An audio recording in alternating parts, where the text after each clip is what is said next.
The reports about the deputy president being denied a chopper again are emerging.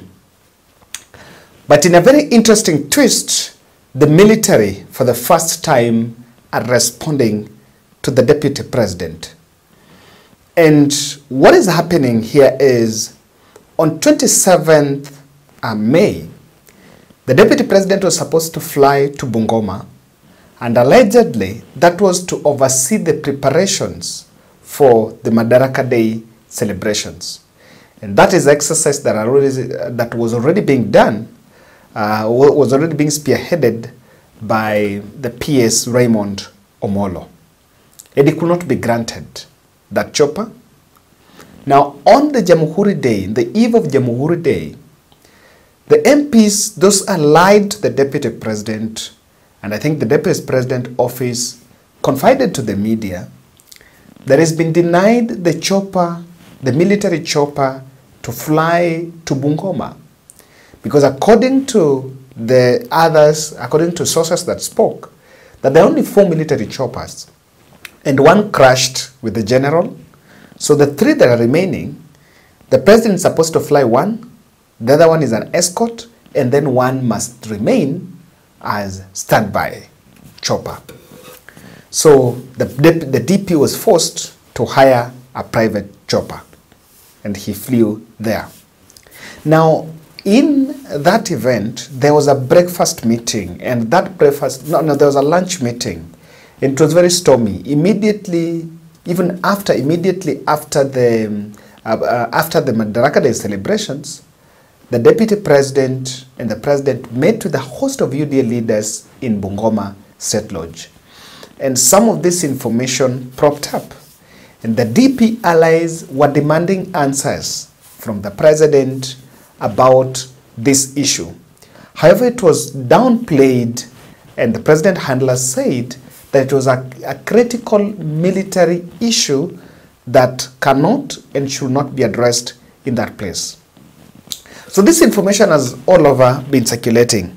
So today, the KTN News did a story, and they are detailing this information, and I want us to listen to it, then we'll come back. We'll also get to the version of the military. It is a claim that Gachagua was denied access to a military chopper to travel to Bungoma County for the Madaraka Day celebrations last Saturday. According to Gachagua's close allies, this is the 3rd time the second-in-command has been humiliated by being denied military and police fixed planes and helicopters.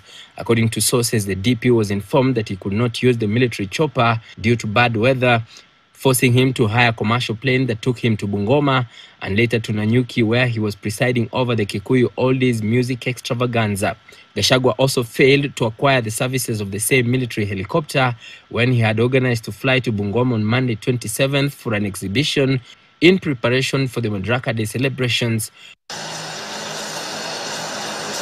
Before that request was denied, Gachagua had used the same fixed wing while in Eldoret on Saturday and Sunday. Other sources, however, opined that there was no way Gachagua would have been granted his request, since there are only 3 remaining VIP military choppers after the 4th one crashed with General Gola in April. One chopper must always remain on standby, while the president flies one with an escort. However, this is not the first time Gachagua is unable to acquire the services of a military chopper. On May 10th, his request for a chopper to fly to Bomet County for the tree planting day was also declined. This was the last straw that broke the camel's back. Sisi tuliunga Rais Ruto mkono kwa hiari yetu na kwa kupenda. Na tunaendelea kumuunga mkono. Tunaomba heshima kidogo. However, the chopper and flight quarrels are not new to deputy presidents. In 2020, reports emerged that Ruto, then deputy president, was denied a military chopper to fly him to Mombasa on August 3, 2021. 2 years ago, there was also drama at the Wilson Airport as Ruto was blocked from traveling to Uganda, with officers at the airport then asking him to seek clearance with the head of public service and secretary to the cabinet, Joseph Kinyua. This comes as allies of Deputy President Rigathi Gachagua revealed scheme to force the DP to resign as UDA wars deepen. Wale ambao wanafikiria labda wanataka kutusi naibu wa rais, ati watishe ati wafinye yeye mpaka atoroke ndio ati 27 wabadilishe. So ladies and gentlemen, that is what is it. And according to, I think, according to that story, it seems it is piling into the revelation of military, that the military guys are taking an angle. Now, Defense Docket, in another turn of events, have issued a rejoinder, and they're saying that they're confirming that Rigathi did not use the military VIP section in Bungoma, and they said that his office and the office had not received a request from the office of the Deputy President as protocol dictates, further noting that the military does not automatically provide choppers to leaders and that requests are assessed based on availability. Military is the most disciplined force, and I know and I understand to some extent that the Deputy President Rigathi Gachagua would easily understand, even before they itisha a chopper, they will know within their circles whether a chopper will be available for the Deputy President. And in my ever video, I did a video way back sometime when I did the first story on the military choppers. And I said, and I was so categorical on the fact that we can play around with everything, but the politics of choppers is very dangerous because it also borders the security of individuals. But there seems to be a lot of the chopper politics playing in, and I want to take a very significant angle with it. But before that, there is this interesting development. I want you to look at this photo. This photo has been shared and is widely shared in social media. The gentleman you are seeing in that photo is known as, and is cruising in an Air Force jet there, in an Air Force chopper there, is known as Ngwema Obiang Mangwe. Ngwema Obiang Mangwe is the son of Ngwema, of Obiang Ngwema Mbasogo, and the president of Equatorial Guinea. So is the son of the president of Equatorial Guinea. And he currently deputizes his father as the country's vice president. Hey, I'm telling you, in Kenya we have democracy. I want you to imagine a situation where president is President Ruto, then Nick is the deputy. Of course, our democracy has matured. It can't even get there. Or Kalonzo, the president, then Kennedy, the deputy. Or Raila, president, then Raila Jr., the deputy. Now, there is a question on how that deputy president is using that military chopper in the country. He was somewhere in Savo. That family, and there is a very interesting interest about that family, that family has also been accused of embezzling funds and stashing them abroad. That's how they had eyed Ngwema Senior and Ngwema Junior are, and they don't have shame at all. That is Ngwema Junior that has been living lavish lifestyle in Kenya and has been the subject of international criminal charges and sanctions for alleged embezzlement and corruption, and he can't travel to Western countries. In July 2021, United Kingdom imposed sanctions on Ngwema over the lavish lifestyle spending, which he spent on mansions, private jets, among other things. And in retaliation, the Foreign Minister of Equatorial Guinea, Simeon Oyono Osono Ngwe, announced closure of country's embassy in London. I was just showing you, the reason why I decided to show you to share that story here is, I wanted to profile for you that VIP using a military chopper. And that's why it begs the question. Is it true that we have a shortage of military, we have a shortage of choppers. And is it true that Rigathi Gachagua, is Rigathi Gachagua an office of the deputy president under the office of the president? And is he entitled to this? Because recently, Aden Duale, I think, while appearing in Citizen TV, announced that never again will politicians be using military choppers. And the understanding was that, but at the death, the mystery surrounding the death of General Ogola was about unavailability of choppers, because a clique of politicians were actually using those choppers. So there is a big discussion about this, and I think the country is looking at it. And you will also look at the profiles of kind of people that are using those choppers. You may really want to. I don't know why we would actually associate with him, and UK issued that. Now, between Ruto, Rigathi, and military, who would you want to trust? I choose to side with the military. They're saying Rigathi office did not request for a chopper, as has been the norm. But on the other side, the KTN News story is capturing that Rigathi team was denied the chopper. Now, do we have a situation where there are the story handlers, or there are some people that are pushing the narrative of Rigathi being denied the chopper as part of sympathy manufacturing?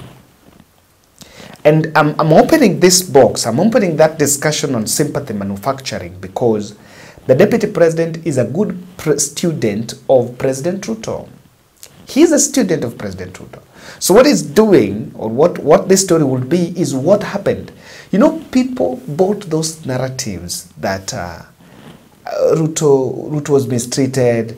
I don't know, current residence was not even maybe renovated. Ruto was staying in a leaking roof.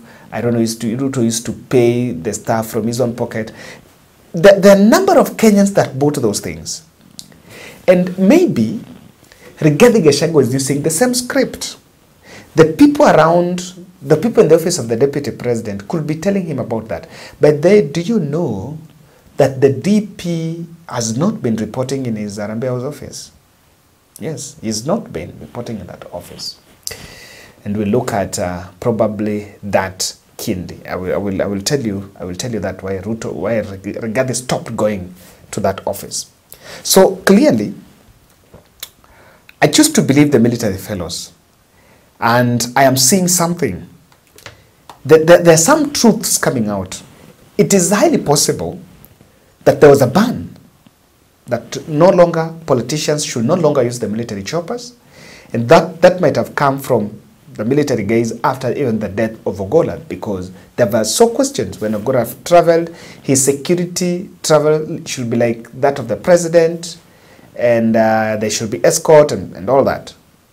And so there is a possibility, and the Rigathi team knows that, and he knows there is already a casualty, because he used the commercial one.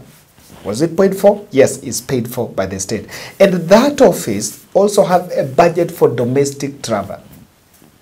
Not like it doesn't have office. The office of the deputy president have a budget for domestic travel. So that option of using commercial jet is there. But remember, the very day on Saturday, the DP was supposed to be in Bungoma. Then later in the day, fly to Laikipia for some Kikuyu event, some Kikuyu music extravaganza. It's called Gogoy or something. So if you look at that itinerary, really, I don't know whether it will be in order to spend it going to there, then again fly it to Laikipia. So many interest in it. But then, why is Rigathi's manufacturing sympathy? Why is sympathy card being spread on air? This can only be due to these four reasons. And the first observation I'm making here, Rigathi is struggling to endear himself to Mount Kenya. And he wants to go there. He wants to project himself as a victim. You know, and he's a victim of many things. he wants to go back as an orphan, as a victim of mistreatment from William Ruto.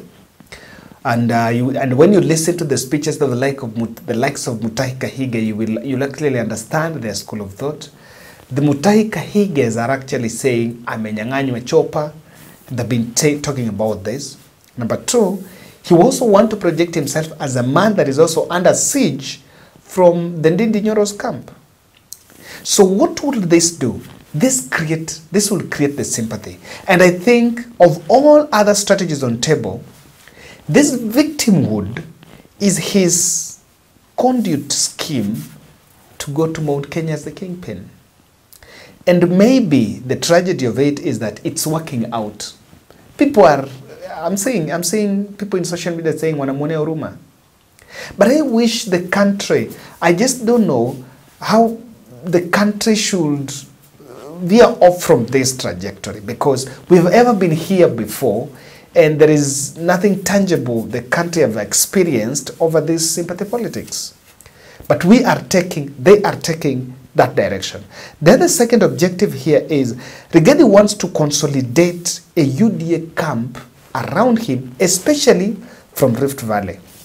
And let me tell you, when he went to Uasin Gishu the other week, he was in Uasin Gishu the other week before the Madaraka Day weekend, he was telling the people there that we voted for you. Mount Kenya voted for you. The only thing we demand from you is a little bit of respect. Is a little bit of respect. And you will get the tone of politicians. He successfully managed to get a chunk of some leaders from Rift Valley who are also saying that without Mount Kenya would not have got it. So by going to project himself, and he has used strategically, I understand why he was even then picking the Sudi, Faruki Bet and the others, and Murkomen are the people that are against him. He decided to do that, and he went there and never mentioned the Ndindi Nyoros. Well, we know that even Ndindi Nyoro is one of the enemies. The reason why he picked Kikuyu, Kalenjin friends close to the president as the people that are pushing him off, because he wanted to ignite fire in the mountain. And you will realize, and not in the mountain, the Kalenjin, and you will actually realize that even in the Kalenjin, there are some people, there are some MPs that are saying, we need to respect the deputy president. I have a soundbite of that today. I think can you listen to this? Kama hauna heshima na naibu wa rais, inamaanisha wewe hauna heshima na rais mwenyewe. So the moment we give respect to the president, we will also respect all those who are working under the president of the Republic of Kenya. So our friends wenye wanaongea as if ati wanataka kutuambia ati hawana shida na huko juu, lakini tuko na shida na naibu wa rais. Naibu wa rais and the president is one and the same thing. If you cannot respect the deputy president, that means umeanza ku disrespect even the president himself. So sisi kama viongozi tunasema ya kwamba lazima tuheshimu rais na tuheshimu naibu yake, na pia tuheshimu wafanyikazi wake wote. Even me, sometimes I have a problem with some of the ministers kwa venye wanafanya kazi yao, but because ya heshima ya rais, I cannot, siwezi shika microphone nianze kutuzi waziri ama nianze kutuzi PS, because of the respect I have for the president. Na kuna avenues yenye tunaweza ongea na hawa. We can meet on our own caucuses and forums and discuss these issues. So, I want to be clear that let us respect the president of this republic. And by extension, we would have respected the deputy president and also the ministers who are serving under the president. Kama ingekuwa jamii ya Mount Kenya ikiongozwa na naibu wa rais Mheshimiwa Rigathi Gachagua, atungepata 51%. Tunajua vizuri sana watu ya Central walipiga kura, wakapiga kura, wakaamka mapema, wakatunga mkono, ndio sahi rais wa Jamhuri ya Kenya ni William Ruto na naibu wa rais ni Rigathi Gachagua. Na hii watu wanaanza kukoroga naibu wa rais na rais, tumesema masiku yenu yanahesabika na imefika mwisho. Imefika mwisho ama haijafika? Kwa hivyo naibu wa rais aelewe mahali yako kwamba katika hii ponde la ufa tunamuunga mkono 100%. Tunamuunga mkono 100% na tuko nyuma yake na tunamsupport wakiwa na rais, wasukume kasi. Ikifika kule mbele, wakati rais atakuwa amemaliza term yake ya miaka 10, huyo ndio mzee tutamushika akalie kiti ya rais. Tujipange sasa na huyu mzee ako mbele yetu. So this is what we are talking about. And that is where that sympathy card has been thrown in the wing. Number 3, Rigathi is already igniting political turmoil. And another thing I've realized, he's unapologetic about it because he wants it. He wants that turmoil, and that there is something that maybe his handlers have realized. They have realized that William Ruto is not saying publicly, but William Ruto is thinking of picking someone else as the running mate in 2027. He has known that. He's known that NC is folding party to come to UDA. And William Ruto has also been bankrolling Ndindi Nyoro to move across the country. So with all that intelligence in mind, you need to sit back and find strategies. How can I get my way back to the top? And that is why he's created this. All this chaos are to the benefit of the DP. Because as we speak, UDA is in rambles. Big fight in UDA party. We look at that. As we say, and that is Kikuyu. And if you look at the look of things, even Kalenjin land is divided. People have started telling off Oscar Sudi that, look here, we need to respect the deputy president. And now these things are working in favor of him because he wanted it that way. So I'm looking at that as one of the strategies he's putting in place. And lastly, the sympathy card Rigathi is throwing it now. Rigathi is seeking ceasefire favors. Ceasefire. There are a few things I want to say, and I'm just making casual observations. When you see politicians fighting, it can never be fighting for Wanjiku. When you see politicians fight, they are fighting because of interests. And not just because of interests, because non-convergence of interest. Interests are not converging. But if the only thing that will bring them together are interests. Be it a tender, be it a what, that is there. I understand the first 1 year of the DP when he came into office was to ensure that all those cases on him and his people around and his companies, all of those, he gets favors in those cases. And William Ruto offered that. But after that, he got those resources and then started looking at, okay, so what is at stake for me? So that is why, according to me, I think I've chosen to believe the military. It is likely possible Rigathi office did not request for that chopper. It is likely possible they understood that there is no available chopper for them, but they decided that because I flew without, because if that was the issue, I followed the social media pages. I did not see Rigathi's photographers taking the photo of that chopper that he used. No, of the commercial chopper. So it means they didn't have a problem with it. It is being raised as part of the sympathy storytelling. And it's known that that story is selling in media. And that is why it is in stake. So I think we need to tread very careful and understand what is really the context of every discussion. Thank you.